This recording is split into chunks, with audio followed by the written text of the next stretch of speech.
shake that off, and that was his way of giving back. May mga bagay-bagay na mahirap ipaliwanag.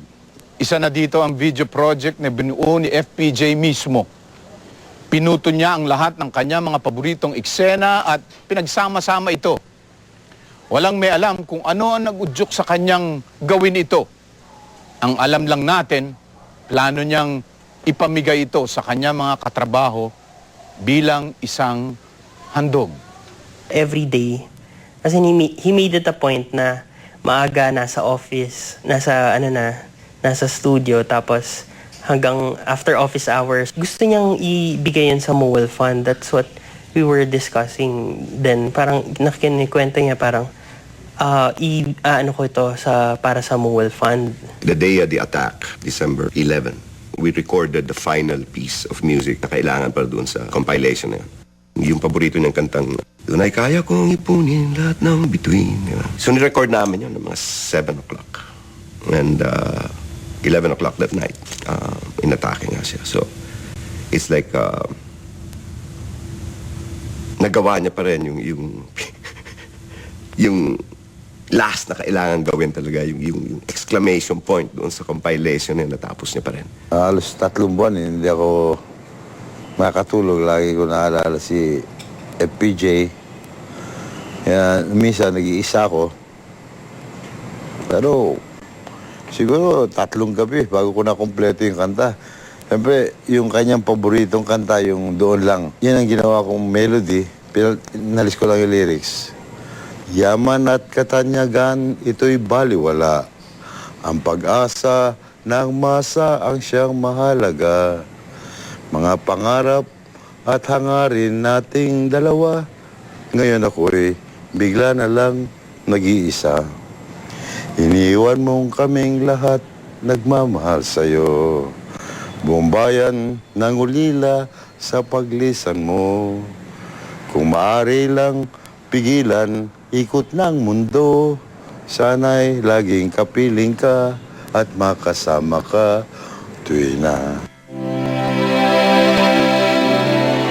Sa pagpanaw ni FPJ noong December 14, 2004, matinding kalungkutan ang naramdaman namin mga nagmamahal sa kanya.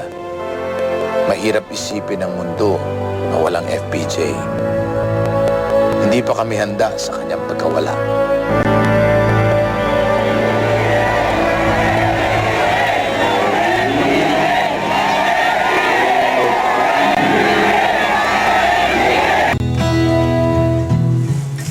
Kilala siya sa napakaraming trademarks.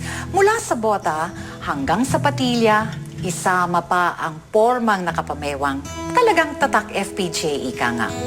Pero higit pa sa pisikal na anyo, bahagi na ng imahe ni Fernando Poe Jr. ang tagapagtanggol ng mga naaapi, ng mga maliliit, ng mga pangkaraniwan. Ito ang tunay na dahilan kung bakit siya minahal ng masang Pilipino. Mula noon, hanggang sa kahuli-hulihan, siya ay idolo dahil sa kanyang kabayanihan. Ang baril ay mabuting alipin. Masamang Panginoon.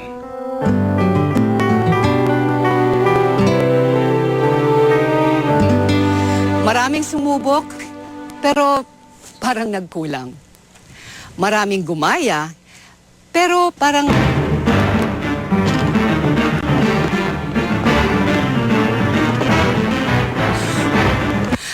Parang hanggang patilya lang ang kayang ipustura. Hindi talaga yata basta-basta mapupuno ang yapak ng isang hari. Pero ano ba yung meron sa kanyang katauhan at idolo siya ng Pilipino? Kung may bida ang Pilipinas, wala nang tanong-tanong pa. Si Fernando Poe Jr. ang katumbas nito. Isang tila ordinaryong tao na may kakaibang karisma. Nakita ng sambayanan ng isang tao na pwede nilang tingalain. Sa nakakarami, nakahanap sila ng koneksyon sa kanyang katauhan. Tinanggap siya ng masa bilang isang kaibigan. Kumbaga sa barkada, si FPJ ang naging kumpare na hinahangaan. Kinatawan niya sa kamalayan ng karaniwang Pilipino yung anyo ng pagkatao na minimithi ng bawat isa sa atin. Sa aking palagay, ang minimithi nila ay yung karaniwang tao, hindi mayaman, hindi makapangyarihan, hindi intelektual, subalit tapat sa kaibigan, tapang kung kinakailangan, kontrolado niya ang kanyang emosyon, hindi mo madaling mapagalit. Ikaw ang tanga dahil kumukuha ka ng mga tao. Pero kapag kinakailangan, lalabas yan at ipagtatanggol ang sarili.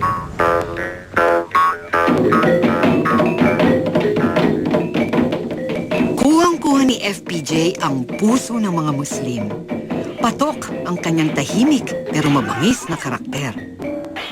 Glorify niyo mga good qualities ng Muslims. Siyempre, pag na-win over may mga tao ng ganon, parang huling-huli mo na yung puso nila, huli mo na yung attention nila, parang huling-huli mo na yung buong pagkataan ng tao. Tinawagan ako ng isang theater owner sa Quiapo.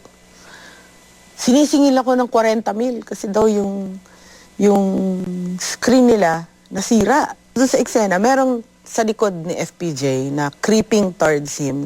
Eh di syempre, nagalit yung Muslim. Sumigaw pa daw yung Muslim ng FPJ, dapa! Sabay binarinig ganun. Sinisigil na yung kami ng theater owner kasi nasira yung screen nila. Ayun, kaya hindi na namin siya pinapatay sa mga pelikula niya.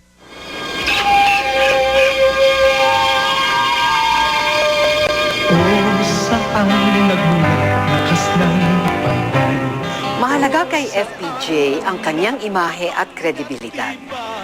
Kaya't noong mauso ang pag-eendorso ng produkto ng mga sikat na artista sa mga TV commercials, hindi kaagad nakisali si FPJ. Hindi niya ikakabit ang kanyang pangalan sa isang produkto na di niya tinatangkilik o pinaniniwalaan. At nang siya ay magdesisyon na i-endorso ang San Miguel Beer, ang tema ng mga commercials na kanyang ginawa ay iniangkop sa imahe at katangian na sinisimbolo ni FPJ. Ang ating pagsasamahan, kaibigan. Ang tunay na alamat ng ating bayan.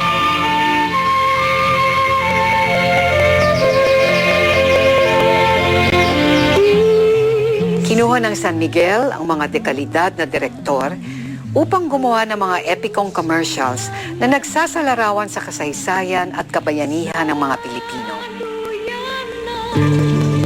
Kapansin-pansin din ang paggamit ng mga tema ng pagkakaibigan at pagsasamahan. Mga katangiang madalas na iugnay kay FPJ.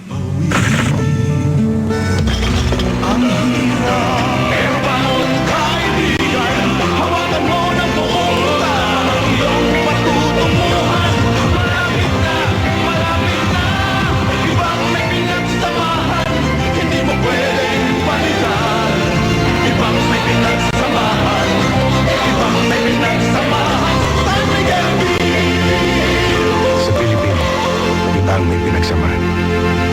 He created a hero. And he maintained the image of that hero for what, 40 years? He was #1 for 40 straight years. Now, it's not just, hindi lang box office yun. When yun, kasama na sa kultura natin yun.